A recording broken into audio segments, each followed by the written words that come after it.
সুপ্রিয় দর্শক, আসসালামু আলাইকুম। আমরা এই মুহূর্তে অবস্থান করতেছি দিনাজপুর জেলার শিক্ষানগরী খ্যাত চিরিবন্দর উপজেলার ঘুঘরাতলী মোড়ে। কিছুক্ষণ আগে ভারী বর্ষণ, সেই বর্ষণের পর ঘুঘরাতলী চিত্র এটি।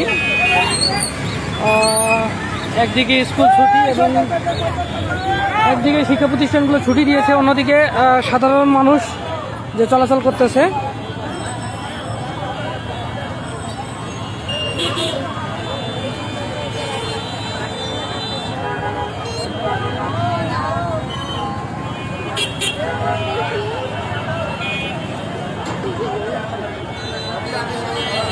অত্যন্ত দুরবস্থা একদম।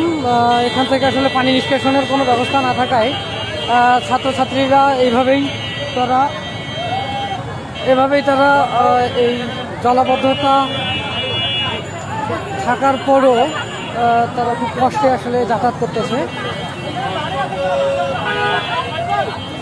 এখানে আসলে ছোট বড় অনেক ধরনের দুর্ঘটনাও ঘটতেছে। এটি আসলে আমরা ঠিকাদারদের সঙ্গে কথা বলছি, ঠিকাদারের সঙ্গে, তো তারা যতটুকু আমাদেরকে জানিয়েছেন যে এখানে আসলে বৃষ্টির কারণে তারা পুনরায় কাজ শুরু করতে পারতেছে না। তবে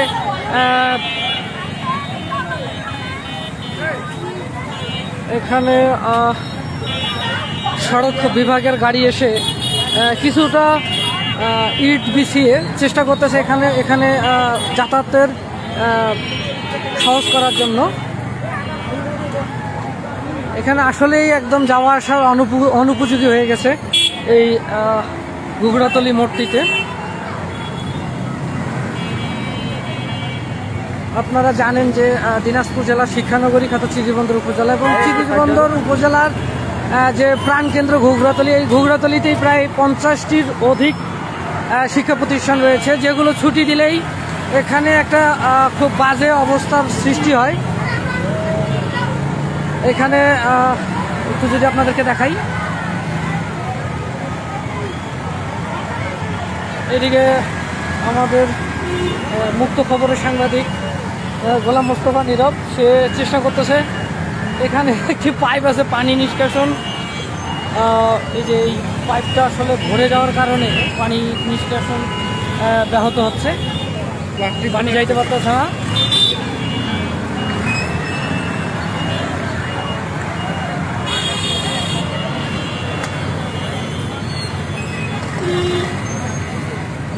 আসলে বিষয়টি খুবই দুঃখজনক, কারণ পার্বতীপুর টু চিরিরবন্দর ভায়া দিনাজপুরের যে সড়কটি, দেখেন এখানে সম্ভবত একজন উপজেলা নির্বাহী অফিসারের গাড়ি যাচ্ছে। কি একটা বাজে অবস্থা সৃষ্টি হয়েছে এখানে। বাচ্চারা ভালো কাপড় নিয়ে আসলে দেখেন যে সেই কাপড় পর্যন্ত নষ্ট হয়ে যাচ্ছে। খুব বাজে একটা অবস্থা। আসলে আমরা অত্যন্ত দুঃখ এবং ভারাক্রান্ত মন নিয়ে বলতেছি যে এইখানে এই সড়ক বেয়ে কিন্তু পার্বতীপুরের প্রশাসনিক কর্মকর্তারা দিনাজপুর জেলায় যাচ্ছেন, চিরিরবন্দর উপজেলার যারা রয়েছেন তারাও দিনাজপুরে যাচ্ছেন এই সড়ক বেয়ে। কিন্তু এই সড়কটি নিয়ে বর্ষার পূর্বেই কেন যে কাজটি শেষ করা হলো না, এটা আসলে আমাদের বোধগম্য নয়। তবে উপজেলা প্রশাসনকে দোষারোপ করে নয়, বা জেলা প্রশাসনকে দোষারোপ করে নয়, বা স্থানীয় রাজনীতিবিদদের দোষারোপ করে নয়, কারণ সবাই আমরা এই রাস্তা দিয়ে হাঁটি, আমাদের সন্তানেরা এই রাস্তা দিয়ে যাওয়া আসা করে। আমাদের উচিত নিজ নিজ জায়গা থেকে যত দ্রুত সম্ভব কাজটিকে সম্পন্ন করে এই এলাকার মানুষের ভোগান্তিটাকে আসলে দূর করা উচিত বলে আমি মনে করি। আমি একটু দেখাই আপনাদেরকে, এখানকার স্কুলগামী যে শিক্ষার্থীরা যারা স্কুলে এসেছেন এবং স্কুল থেকে ছুটির পরে যারা বাইরে যাবেন, তারা এতটাই কষ্ট করতেছে যা আসলে ভাষায় প্রকাশ করার মতো নয়। একদিকে বৃষ্টি, অন্যদিকে এই একটা মহাসমুদ্র। এটা আসলে সমুদ্রই বলবো আমরা, কারণ এইটা নিয়ে এত লেখালেখির পরেও কেন প্রশাসন বা রাজনৈতিক নেতারা যে কেন এখানে এর প্রতিকার নিচ্ছে না, এটা আসলে আমাদের বোধগম্য নয়। এখানে যারা স্কুলগামী যারা শিক্ষার্থী রয়েছে তারা এতটাই বিপাকে, দেখেন এবং হর হামেশাই প্রতিটা দিন এখানে দুর্ঘটনা ঘটতেছে। কখনো অটো উল্টে যাচ্ছে, কখনো মোটরসাইকেল, কখনো ভ্যান উল্টে এখানে প্রতিটা দিন ছোট বড় দুর্ঘটনা ঘটেই যাচ্ছে। এটি আসলে অবশ্যই উপজেলা প্রশাসন এবং যারা রাজনৈতিক নীতি নির্ধারকরা রয়েছেন তাদের প্রতি আমাদের আকুল আবেদন থাকবে যে আপনারা অন্তত আমাদের এই কষ্টটুকু আমলে নিয়ে আপনারা যত দ্রুত সম্ভব আপনারা এই রাস্তাটিকে, এই মোড়টিকে, যেই মোড় দিয়ে প্রতিদিন প্রায় লাখো মানুষ বিভিন্ন পরিবহন এবং পায়ে হেঁটে, সাইকেল, মোটরসাইকেল, বিভিন্ন ওয়েতে যারা এই রাস্তাটি পার হন, তাদের যে কষ্ট, সেই কষ্টটাকে অন্তত আপনারা বোঝার চেষ্টা করে যত দ্রুত সম্ভব এটিকে একটা সমাধানের পথ দেখান আমাদেরকে। শুধু সড়কে নয়, এখানে সড়ক হওয়ার পরে যে পানি নিষ্কাশনের ব্যবস্থা যদি না থাকে তাহলে আমরা বৃথা এই কোটি কোটি টাকা খরচ করে যদি পানি নিষ্কাশনের রাস্তা না থাকে তাহলে এই রাস্তা তৈরি করে আমাদের কোনো লাভ হবে না। তো এই চিরির বন্দর আমরা শিক্ষার দিক দিয়ে এগিয়ে গেছি, কিন্তু আমাদের নৈতিক শিক্ষার একটা অভাব রয়ে গেছে। এখানে আমাদের উচিত যে সবাই সম্মিলিতভাবে একটি সুন্দর সুপরিকল্পিত একটি শহর, গ্রামীণ শহর সেটি তৈরি করি।